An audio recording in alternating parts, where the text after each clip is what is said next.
Nagsimula ng ilikas ang ilang residente sa Cagayan dahil sa hagupit ng bagyong Christine. Bago pa ito mag-landfall, may mga binahang kalsada at may inanod pang sasakyan dahil sa umapaw na ilog. May live report si James Agustin. James.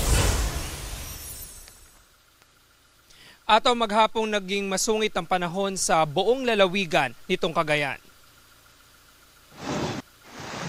Tumagilid bago tuluyang inanod ng baha ang jeep na yan sa Peña Blanca sa Cagayan. Ayon sa Cagayan Provincial Information Office, sinubukan tumawid ng jeep sa ilog pero nabalahaw. Mabutit wala itong sakay. Isang ipo-ipo naman ang nabuo sa Apari, Cagayan. Walang sugatan o nasirang bahay sa ipo-ipong tumagal ng ilang minuto. Sa Santa Teresita, halos zero visibility sa ilang kalsada. Malakas din ang ulan sa bayan ng Gataran at Calayan.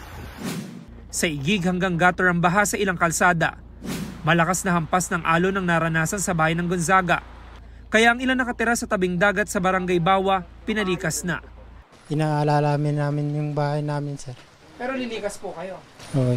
Ang nanay niyang senior citizen na una ng lumikas dahil sa pangambang abuti ng malakas na alon. Malakas sa alon sa dagat, sir. Lumalaki na ngayon.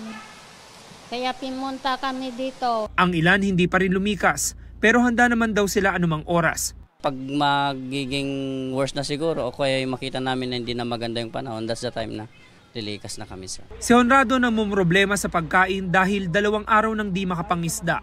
Mahirap. Dito kami nakasalalay sa pagkain namin. Sa bayan ng Santa Ana, nagsimula ng umapaw ang tubig sa ilang bahagi ng paaralang ito.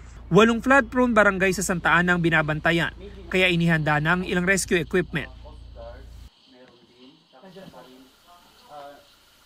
Samantala, pabugso-bugso yung pag-ulan at malakas yung hangin na naranasan dito sa bayan ng Santa Ana, Cagayan ngayong gabi. Umabot na po sa 13 pamilya yung kinailangang ilikas. Yan muna ilitas mula dito sa lalawigan ng Cagayan. Balik sa iyo, Atom.